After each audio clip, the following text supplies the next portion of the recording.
O para dito kay Marcos Jr., kay Boying Remulla, at dito kay Melvin Matibag, kung sakaling maging senador itong mama na to, kasalanan nyo yan. Dito sa video na to, pag-usapan ho natin ang naging press con nitong si Senator Mike Defensor dyan sa Kamuning Bakery Cafe.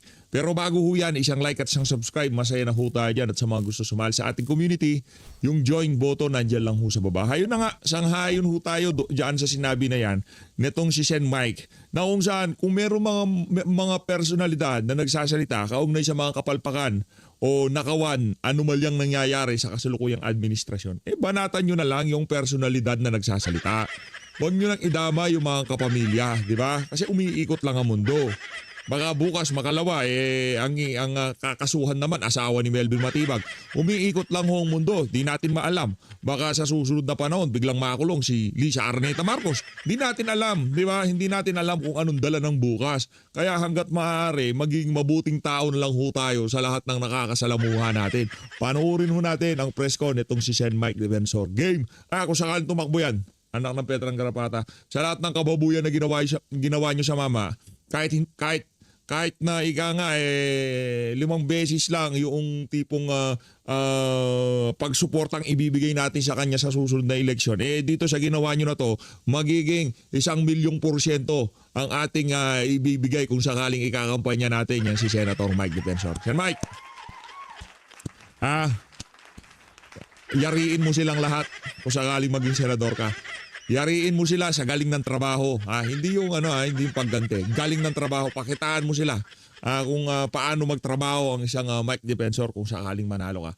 Wala namang matinong kandidato sa 2028, Napakaluwang ng daan papuntang Senado.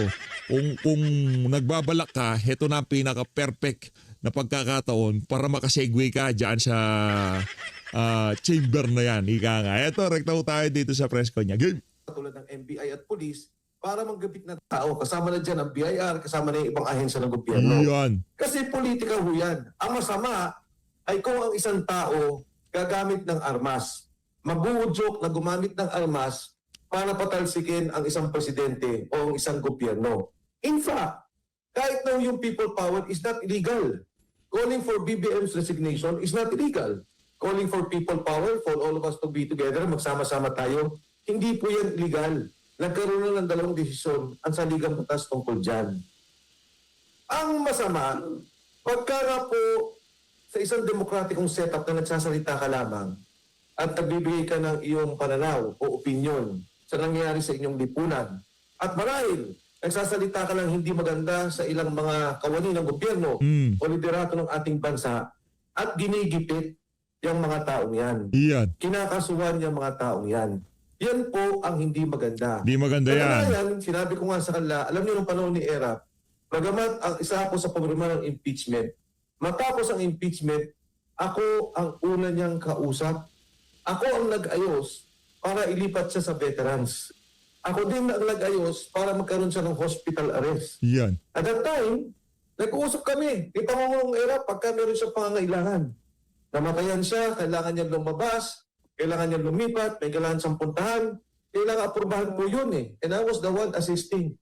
And during the last months of the term of President Gloria Macapagal Arroyo, ako po kasama ang ilang liderato sa simbahan ang nag-ayos ng kanyang absolute pardon.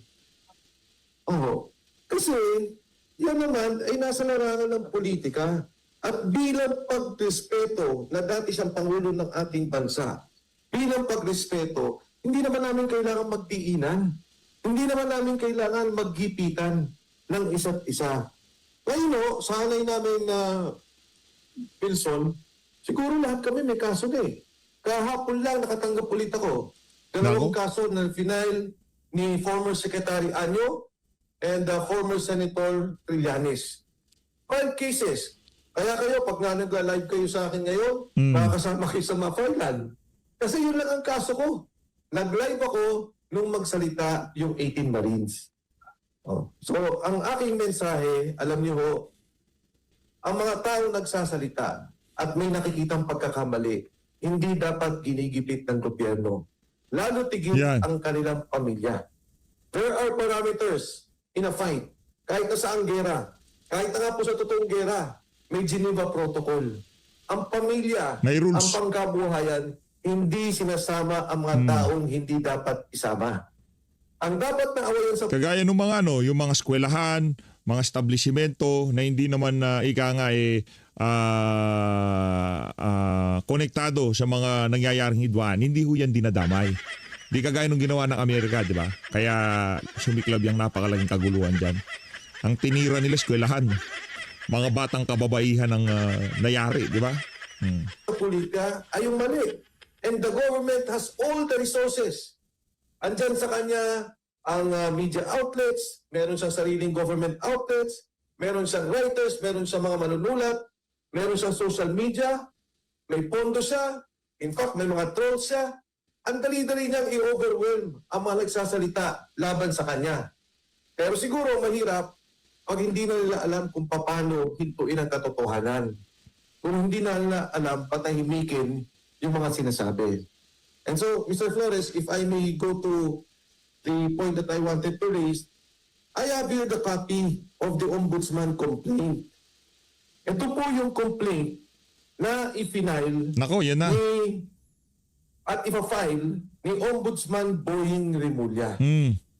Noong binasa ko to, 61 pages, nagulat ako doon sa nilalaman ng kasong ito. And basically, ano po yung sinasabi ng kasong ito? Number one, may sindikato talaga Nako, sa pondo ng gobyerno. eh Yung sindikato. sindikato at kasama si Speaker Martin Romualdez sa pagnakaw sa pondo ng gobyerno. Number two, sinasabi niya, totoo ang sinasabi ni Saldico. Dahil nandito at quoted yung video footages ni Saldico.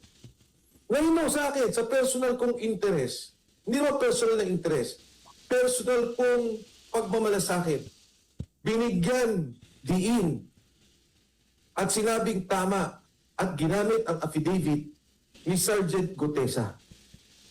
Andito po. Sinasabi nila, yung sinabi ni Gutesa na nag-deliver ng 46 luggages, deliver sa bahay ni Speaker Martin Romualdez kasama sa affidavit. Sinabi po dito na tama ang sinasabi ng 18 Marines. Particular, yung sinabi ni Sergeant Esquivel at Sergeant Navidad. Bakit? Dito magugulat kayo. Pinapunta sila sa NBI. Naalala ninyo? Merong 6 na napapirma. Ayaw pumirma ng lahat kasi nga naguguluhan dahil iba-iba yung tanong. But it so happens, si Esquivel at si Navidad napapirma nila. Pero nagulat to ako. Yung NBI na yon na pinirmahan ni Navidad at Esquivel ang ginamit sa kaso ng delivery ng pera kay Speaker Martin Romualdez. Naloko na. At sinabi pong nakalagay dito na ang mga bahay ni Martin Romualdez sa Forbes Park, sa McInerney Road, ay bagsakan ng pera. Nako po. So ang una niya sinabi, may Naloko na. Bagsakan ng pera palang bahay ni Martin Romualdez dyan sa Forbes Park. Paano ba yan? Paano ba yan? Anong gagawin natin yan? Bagsakan pala ng pera di ba? So ano susunod natin gagawin dyan, Kong Mike? Kasi kung bagsakan pala ng pera ay ang bahay ni Martin Romualdez dyan sa Forbes Park, dapat dapat masusing investigasyon at pagsasampa ng kaso ang gawin dito kay Martin Romualdez. Kung ano yung pagtrato nila kay Zaldico, dapat sa tingin natin makatarungan na tratuhin ng ganun yaan si Martin. Diba? Dapat ganun tratuhin si Martin dito sa isa na to. Hindi umaaring yung Martin Romualdez, kay Zaldico lang tayo ganun. Dapat pati kay Zaldico, pati kay Martin Romualdez, ganun din ho ang pagturing natin sa kanya. Kung kinansela pasaporte ni Zaldico, dapat kanselahan na rin ng passport nitong si Martin Romualdez. Yun ang atin dito. ng pera, ito ang katotohanan, at nang meron kayong skema ng pagdanakaw ng pera, at sinabi niya na may personal knowledge ang mga nag-deliver na pera in the person of Sergeant Gutesa, Sergeant Esquivel, and Sergeant Navidad. At ano pa kung sinabi? Ang mga taong to, katulad ng sinasabi namin dati, walang personal na interest. They have no interest. In fact, they're subjecting themselves to personal danger. Nakalagay po dito, wala silang interes, wala silang kinita dito, at ipinapahamak pa nila ang kanilang sarili. Maaaring magkakaso o yung personal na kanilang seguridad. Ang panguliho ditong sinasabi na may mga tinayong dummy si Speaker Martin Romualdez. So ako ho, nagpapasalamat kay Ombudsman Boying Remulla sa kasong ito. For the first time, outside of the hearings of Congress, na wala naman, but the Blue Ribbon Committee hearing, the ICI hearing, for the first time, nagkaroon ng recognition, nagkaroon ng pagkilala, ang pinakamataas na ahensya ng gobyerno laban sa korupsyon, which is the Ombudsman's Office. Ang kaso po dito ay plunder, graft and corruption. At itong pag-file na to, napakalaking bagay na kung saan makikita natin ang katotohanan. So, hindi ko ho mapakita mismo yung may pirma dahil baka mapahamak naman yung mga taong involved. Pero 61 pages po to at nasa page ko mismo yung particular na binabanggit tungkol dito sa kaso ng Ombudsman laban kay Speaker Martin Romualdez. Plunder, non-bailable, at makukulong at maiipit ang lahat ng bank accounts ni Speaker Martin Romualdez. Thank you po. Nako, Naka-file na yan? Dapat to, ipa-file to ngayon sa aking pagkakalam. Ngayong araw. Ngayong araw. Wow. Pero hintayin po natin. But this was a product of the special field report na ginawa po nila. At ang nakapirma po dito, ay hindi ko pala pwedeng sabihin at baka may baka po mapahamak yung mga tao. But this is officially certified by the Office of the Ombudsman of the Philippines. Wow. mabigat yan ha. Mas marami kayong balita, mas accurate kayo sa mga ibang politiko natin. Kayo din may update din kayo last Friday tungkol kay Congressman. Nagulat ako, yung sinabi ninyo, a few days later naging balita, yung sinabi ninyo na hindi naman totoong nahuli sa Czech Republic Zero. Pinento sa akin ng Friday, nandito, nagkukwentuhan kami almusal, tapos a few days later, naging balita all over the Philippines. Nagulat ako, ba't naon na kayong may alam kaysa sa mga official natin sa gobyerno? Pumunta pa namasyal pa sa Europa. Nandito alam na ninyo eh. Pambihira, oo. Kasi yung nangyari, the night here, about 10 o'clock, may mga tumawag sa akin, nagtatanong. Gulat ako. So I had to reach out. In fact, Yes. to be fair and to be honest, hindi pa rin alam nung abogado hindi ko siya nakausap direkta. Through a conduit, hindi pa rin alam nung abogado ni Mr. Saldico. At the time I went here, alam na ho natin. Kasi may nag-report na nandun at sinabi lang ako na wala na. Wala na sa Czech Republic. Czech Republic. And Bakit pumunta pa sa Europe yung mga official natin? Na Official. alam na ng mga tao dito. Alam din nila siguro. Hindi ako naniniwala na kayo alam nyo, hindi nila alam. Or talagang mas magaling lang kayo sa information. well, actually, Mr. Flores, ang iniisip ko nga, ipinail to, Meron. yung ipinail to, Oo. akala ko pupunta si Secretary Vida doon to coordinate and to make this official. Kasi Yes. yung Saldico video footages Yes. incorporated doon sa file case. Wow. So, kayo naman, kilala niyo ba si Ombudsman na talagang seryoso siya sa tingin niyo to do this? Ang napansin ko doon nung ipinost ko to nung una, Oo. may mga ilan na nagdududa. Yes. May mga ilan siyempre na nag-iisip, baka hindi to totoo. Oo. Pero ako, sa nakita kong pagdudugtong-dugtong, si Saldico is very critical. Dahil siya yung nagsabi na, Yung mga ito evidence. may delivery. Yung sinabi ni Gutesa at yung sinabi ng Marines, talaga pang personal knowledge. Sila yung nag-deliver eh. Yes. So para idugtong to at kasama yung proseso ng budget, ang unang binanggit dito yung proseso ng budget, yung sinabi ni Saldico, yung delivery ng mga sundalo. Hmm. Kaya pag idudugtong-dugtong ko ho yun, para sa akin matibay ang kaso. Matibay, Nevertheless, matibay. sa palagay ko naman maaari pang pagyamanin. In fact, siguro message to Ombudsman Remulla, because of this, yung 18 Marines, kasi kausap ko yung 18 Marines 3 days ago, ang sabi sa amin, ang sabi nila sa akin, Sir, kulang pa ho yan. Sabi nung isa doon, Sir, ako pinakamaraming delivery kay Speaker Martin Romualdez. And kung gagawin yan, I am willing to add an additional affidavit kung ano yung nalalaman niya para matulungan ang kasong to. Wow. Any questions you'd like to ask? Yes. Sir, Arlie Calalo, Manila. Yes, taga Manila Times. Bagong gupit. Is it not possible nabanggit mo ba na na-post mo na siya, yung documents na yan? Is it not possible na, siyempre, nabasa rin ng Remulla yan? Pwede, no? Is it not possible na pwedeng ibahin nila yung content niya? Kasi para ma-preempt yung sinasabi mo na eh. Hindi naman kasi I think before na gawin nila to o ma-release nila to, official na eh. Kasi itong nakalagay dito, certified true copy of the records of the Ombudsman.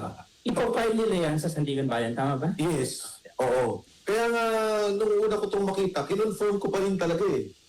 And dinireview ko talaga yung kaso kasi hindi ako makapaniwala. Hindi ako talaga makapaniwala ng gagawin. Pero ako natutuwa at syempre, respeto na rin kay Ombudsman Boying Remulla at sa Office of the Ombudsman na kahit pa paano, tinututukan yung trabaho. So tama ba kung aminable yung Kayo naman. Alam ko naman yung laro dyan. Alam ko, naiintindihan ko ang laro nitong si Sen Mike dito sa isa na to. Naiintindihan ko. Pero hindi pa panahon siguro para isama si Marcos Jr. at hindi sasama ni Boying Remulla yan. Kumbaga, o sige, para meron tayong mahihain sa tao. Leksyonin na natin to si Martin Romualdez. Ang problema pagka linitsyon si Martin, hindi naman papayag na siya lang mag-isa babagsak dito sa isa na to. Ngayon ang tanong, kalkulado ba ng ombudsman kung anong magiging aksyon ni Boying Remulla dito sa isa na to? Yan ho ang mga dapat natin subaybayan dito. Ano ba, linuloko lang tayo? Linalaro lang tayo? Ipinapakita na merong nangyayari pero sa totoo pala linalaro lang tayo nitong mga tauhan na to ni Marcos Jr. Diba? Babantay lang ho tayo mga kababayan. Huwag tayo masyadong maging excited sa mga development na kagaya nitong tinutukoy na to, nitong si Sen Mike. So sobrang pagiging siraulo ng administrasyon na to, mahirap na ho tayong papaniwalain dito sa PHFT. Sa totoo lang mahirap po. Hanggat hindi ho natin nakitang merong nalitsyon dyan sa problema na yan at yung mga alam nating mastermind hindi nabakbakan kalokohan ho yan. Yung mga maganda na merong development na kagaya niyan. Pero hanggang saan? Yun ho ang ating abangan sa susunod na kabanata. si Remulla, yung ombudsman na yung tama yung ebidensya na through yung mga 18 Marines. Yung Yes, and kung pwede kong i-quote yung mismong sinabi niya dito,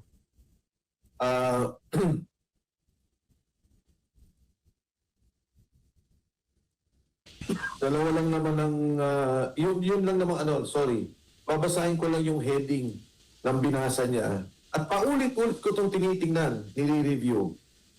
Kumbaga, vindicated ka, no? Hindi naman I mean, po. for Yeah. helping, for Yes. helping the, Yes, oo. the 18 Marines. Sorry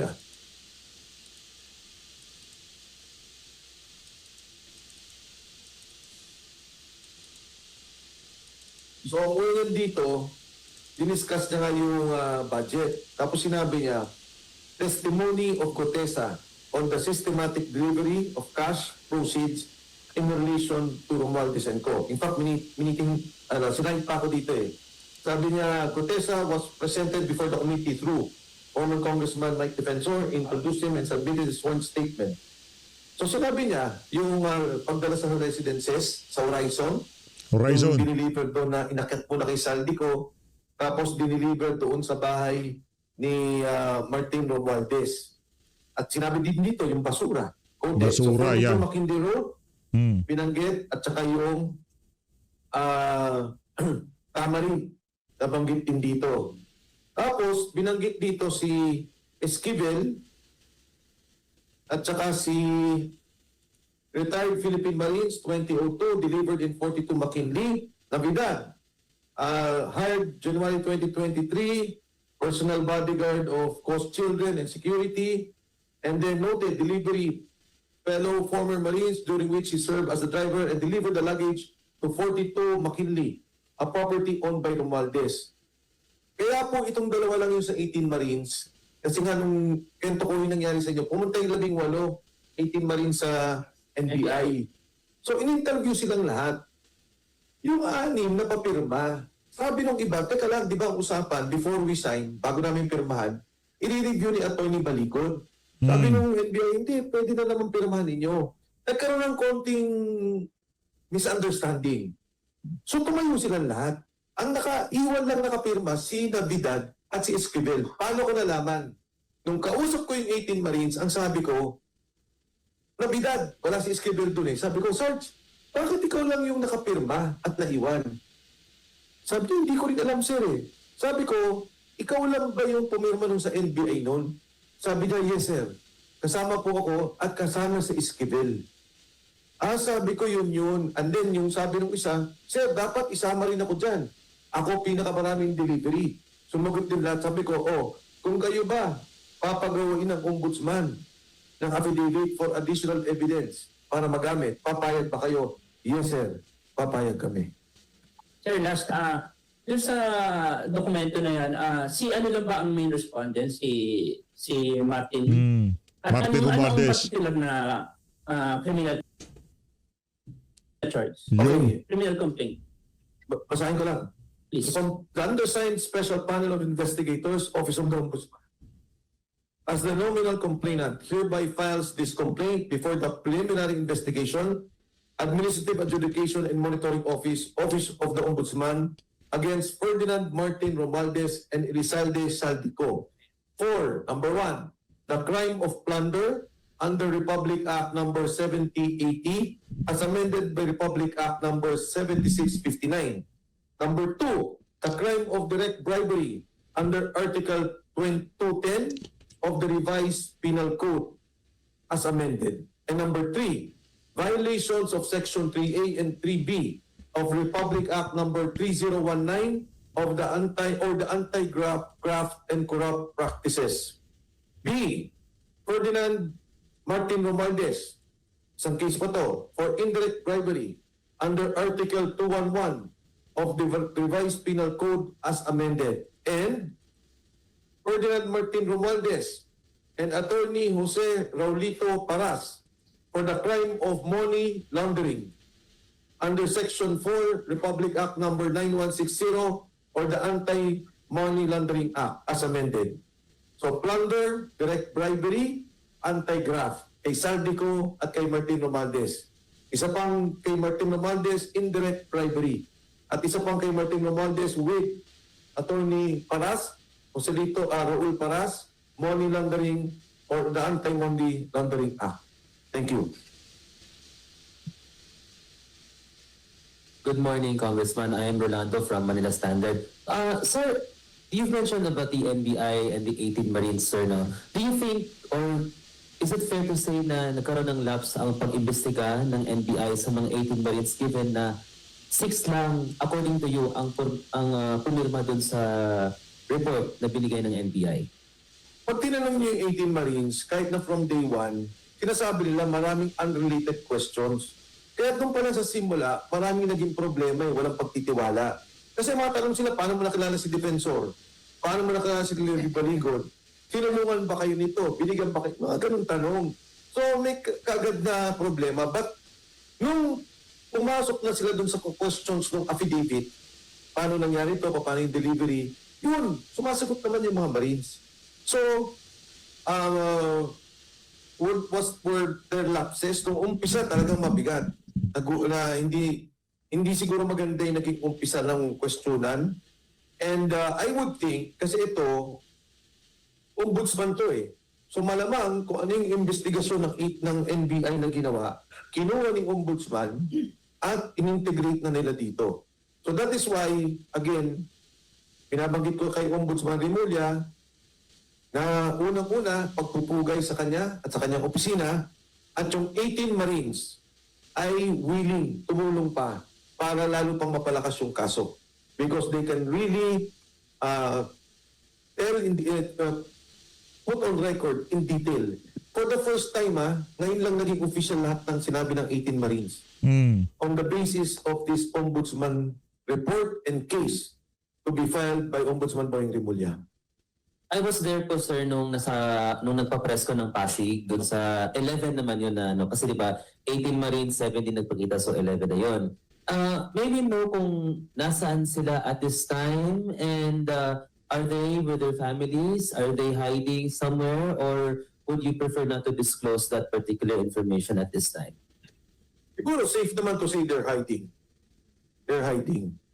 Hindi sila, dinalo ko lang sila para ipakita to. Dinalo ko sila para sabihin sa kanila na eto, yung mga sinasabi nyo, kahit papano, nagkakaroon ng resulta. Yung binabanggit ninyo, kasi siyempre sa kanila, in fact, ang kwento nila sa akin, sir, ang dami pa rin nang lumalapit, may nagbe-message, baka pwedeng nag-offer.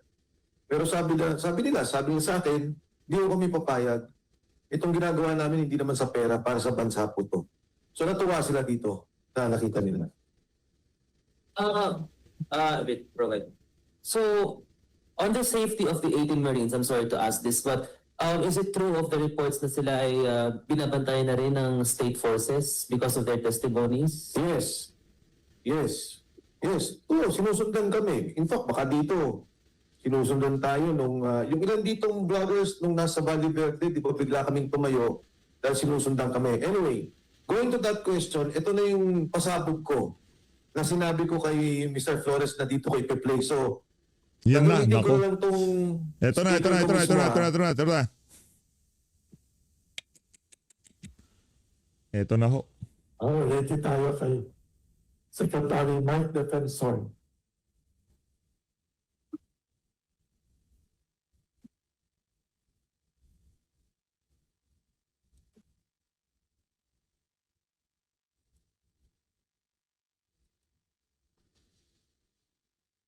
Marami yung nagtataka bakit naging involved ako masyado. Yes. Pinaliwanag ko, it all started with Sergeant Cotesa. And hindi ako papayag na yung nangyari dun sa kay Sergeant Cotesa ay mangyari sa 18 Marines.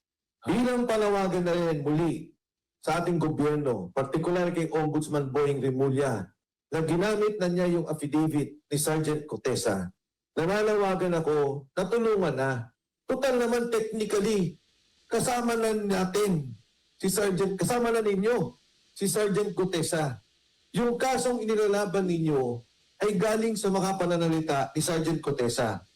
Ang 18 Marines, katulad na banggit ko, nagtatago naman sila, maingat, pinoprotekta ng pamilya, pero nung kay Sergeant Cotesa, hindi ganun yung nangyari eh.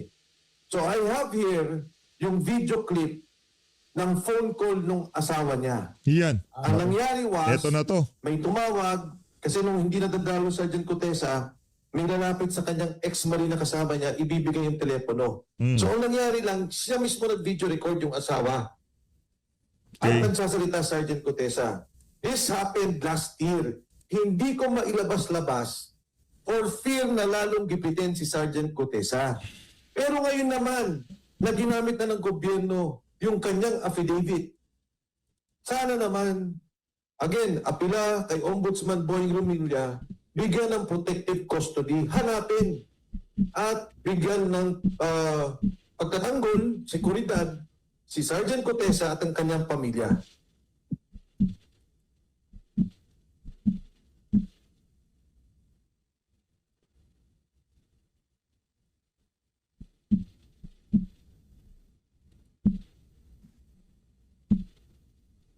Nako, yan na. Ayan na ho, yan na. Oh.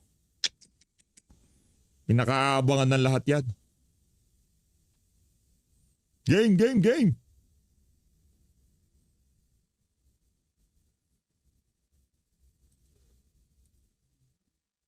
Yes, Sis Larissa. Pero na, Okay. hindi pa nakuha yung... Yes. Ayun. So yan, no? Telepono. Yan. Ayan.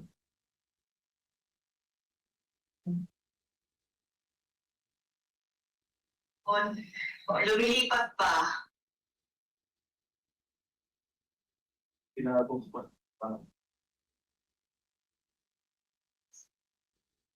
Cellphone. Lumilipat pa. Hello. Ayan, ito ka na. Natulog ka na. Ano yan? Ano yan sa kwarto? Ha? Nakasangkang po. Nag-inig siya. Tumawag si Kuya. Pinukumusta ka. Ulitin mo daw yung sinabi mo kanina na videoan ka ba may recording. Record ka, record namin.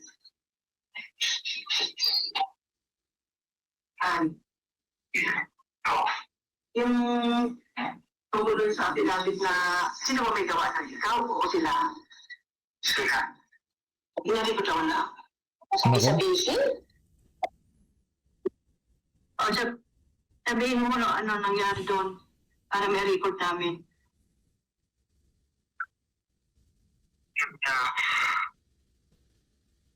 Picture ako ng nakaraan araw. Tapos binasa ko yung statement na may mga sinigit sila na hindi ko totoo. Na hindi na si Paglit na pati si Defensor. Na sinabi nila doon sa statement na pinanakuhan ako ng pera, pamayanan ko. At sinabi pa doon na hindi kasi wala akong alam doon sa delivery doon sa mga ng Cortez. Hindi naman mo nakalagay doon.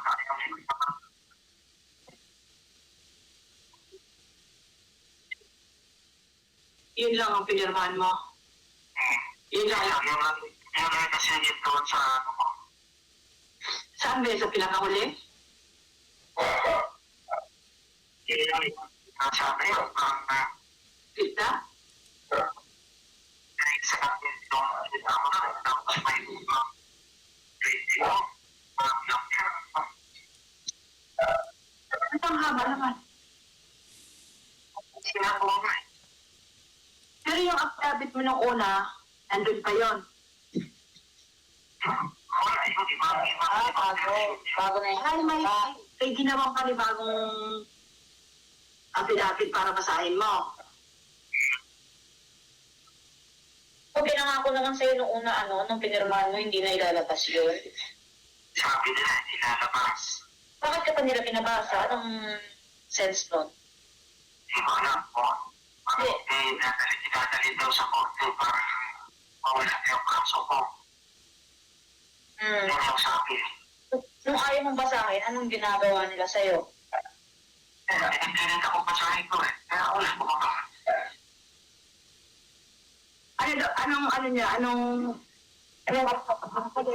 Anong kapalit ng pag hindi mo binasa? Para daw manahimik na kayo. Wala namang gugulo dyan sa inyo. Wala na lang gusto sa amin Kaya nga. Sa totoo lang, Han, wala nang gugulo sa amin. Sila lang ang gugulo sa amin. Sila ang gumagawa ng ng paraan para manggulo. Nako. Sila nananakot sa amin eh. Kaya sabi ko sa'yo pag nakaraan. Ako naman gulo na yung utak ko eh. Hindi na ako makatulog. Mag-ano ka muna, bago ka natulog, meron ka mga marigang matubig. Para ma-relax yung muscle mo.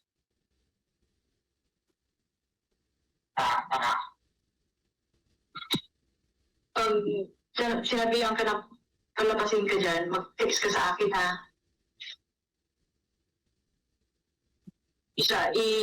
Ano mo agad sa akin, i-text mo agad sa akin. Ako yung sa kaniman, pamantayin ko lang sila kung may hearing ng korte, pamantayin ko na lang sila sa sili. Babantay talaga sila doon. May isa sa loob, may isa sa labas. Tatlo yan, tatlo daw. Kasi pag pinalabas ka, may contact na kami doon sa loob, doon ka na lang muna sa loob. Hindi ka na lalabas doon. Hindi ko alam po. Paano ito sa akin eh. Kaya,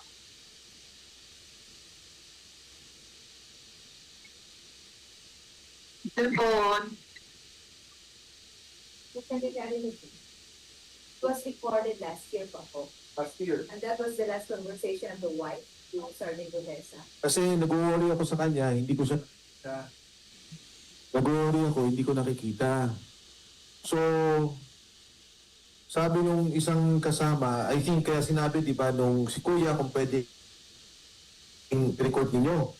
And confidentially, nasend sa akin. Sinend niya siguro dun sa isang kasama niyang ex-marine, o parang sinasabi na ito, buhay naman.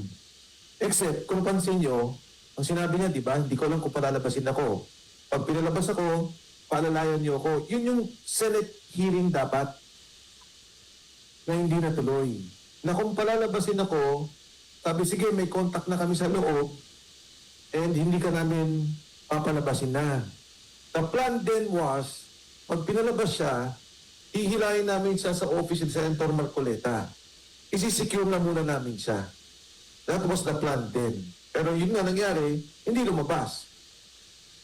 Hindi siya napalabas. So, diba yung sinabi doon, number 1, inibang affidavit at ang sinasabi na bayaran ka ni Marcoleta at ni Defensor. And at number 2, wala kang delivery sa bahay ni Martin Romualdez. Kaya ito yung panawagan ko ngayon. For the longest time, nanahimik ako, tinitis ko yan kung ano yung ginawa nila kay Gutesa. Pero ngayon naman, ginamit na ninyo sa kaso.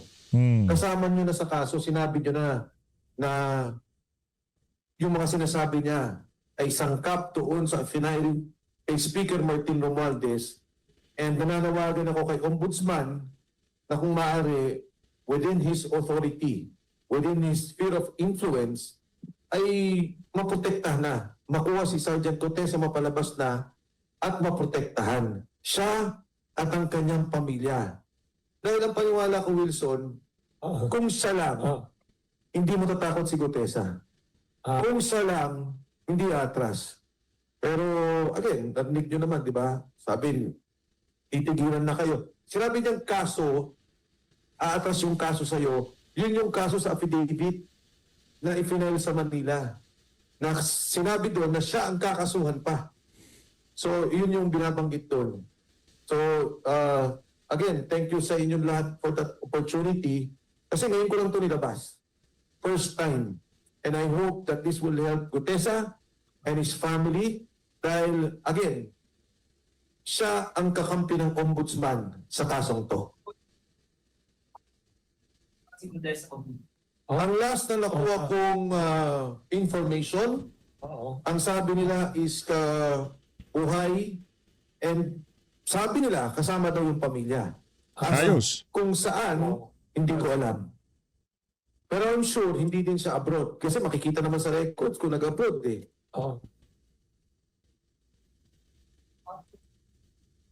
Jackie, hindi ko alam. Hindi ko alam. Or gobyerno ang may hawak. At then, we don't know necessarily kung ano yung exact na agency or unit, pero gobyerno po ang may hawak. Nare-recall ninyo before ang kiniklaim ko Marines? Yeah, I was standing by that word. Although ang problema ko kasi delayed ako eh. What do I mean? Pag sinabi kong nandito siya, wala na siya doon. Pero galing siya doon. Diba? Pag sinabi kong mukhang nandito na siya, so, kasi yung information na nakukuha ko, hindi naman mabilis eh. Hindi naman siya ang kausap ko kaagad or the family. Grabe, parang suspense na to. Grabe, ano pati si Sally? Ay, tanong kaya? Yes.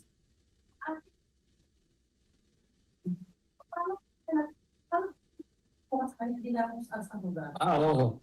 Ano legally ang process kung paano siya nawala? Kasi ang nangyari ng Wilson, when we were talking, nakaupo kami. Oo. Then binasa niya yung kanyang affidavit. Tapos sabi ni Senator Marcoleta, sabi, Sarge, ilagay mo doon sa huling probation Oo. yung protective custody.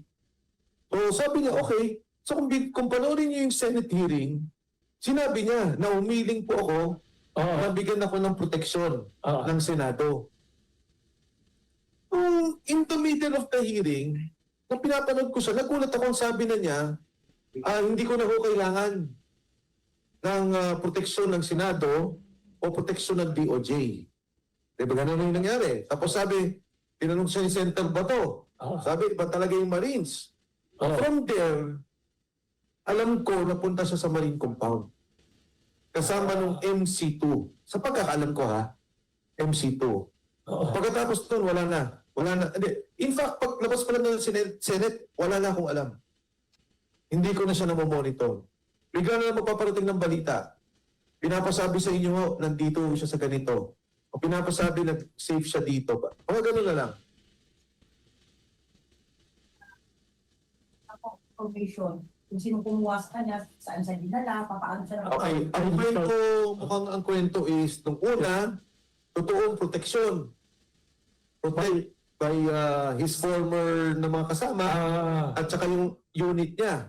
And then later on, naging detain na. Na-detain na siya. Pero madaming transfer ha. Hindi lang to isa o dalawa. One. Buwan na. Last update ko, buwan na. So wala ka namang communication sa pamilya. Wala. Again, Kung ano yung whereabouts niya. noong December, December pa yun. nagparating ako dun sa asawa. Sabi ko, pwede bang ilabas ko na to, mag-file na tayo. Ang sabi ng asawa, natatakot siya para sa buhay ni Gutesa. Baka mamaya pag may lumabas na mga ganito, o lumabas na kung ano man, talagang mapahamak na ang buhay ni Sergeant Gutesa. Sir, anong dare mo o challenge mo kay Ombudsman Remulla na na ilabas siya in public para magkaalaman kung talagang Actually, hindi naman ako, it's not a challenge or it's not a dare to Ombudsman Remulla, more of an appeal. Okay. Na Ombudsman, Boying, eto na yung kaso mo, andito si Gutesa, sa kaso mo, isa sa mga halagang bahagi o pundasyon na ifinail mong kaso, humingi ako ng tulong. Na kung maaari, malocate niya na si Sergeant Gutesa at maipalabas niya at mabigyan niya ng proteksyon. Kasi you have to understand dati, medyo ang pananaw mo laban eh. Di ba? Away eh. Ang pananaw mo, ginigipit yung tao, pati yung 18 Marines gigipitin, kaya ayoko, hindi ko nilabas to. Pero may nakita ko na material siya dun sa kaso ni Ombudsman Remulla, humingi ako ng tulong at umaapila na kung maaari matulungan siya. Sir, do you have a chance communicating with the Ombudsman? No, none. So, balik tayo doon sa pagsasampa ng kaso ni Ombudsman kay Martin Romualdez. So, wala ka bang nakikitang motibo dyan, sir? Kasi baka mabudol na naman tayo. Parang possible ba na mahinang case or fake case? Yung ba sinasabi niya? Tapos, Tama. may Actually, ganyan ba possibility? Maraming ganyang mga reaksyon sa katotohanan. Kaya nga ang sinasabi ko nga, kung kinakailangan pa ng pagtulong mula sa 18 Marines, tutulong pa sila para lalong mapalakas ang kaso. Pero alam nyo, itong kasong to kasi pag i-final to, plunder, kulong kagad eh. Habang nag-hearing ng kaso. Walang bill yan, ano? Walang bail. Under. Plunder. Kaya naintindihan ko naman yung pangamba ng iba na baka budol-budol, baka skripto. Pero mabigat to eh. The fact na isinama yung 18 Marines at si Sergeant Gutesa, Yes. mabigat para sa akin dahil may personal knowledge sila sa delivery ng pera. Critical ang ledger ni Saldico. Yung Critical yung ledger ni Saldico. Bakit nagkaroon ng delivery na 2 bilyon? Saan galing yung delivery sa ledger ni Saldico? Makikita saan ang galing ang komisyon para sa delivery yun. So, importanteng madikit-dikit pa rin ang lahat ng ebidensya. Kaya nga, kala ko yung kay pagpunta ni Secretary Vida, sa yun sa mga gagawin. Hopefully naman, magawa pa rin nila, may pagkakataon. And importante, siguro dapat makausap talaga nila si Saldi. Alam mo, for example, no, naalala nyo ayaw payagan si Saldi ko sa Blue Ribbon Committee. Ayaw payagan. Yeah. Pero ito, kinuha na yung evidence ng videos ni Saldi ko. If I may read the particular provision of this, ito, sinabi niya, the masterminds of the flood control kickback scheme.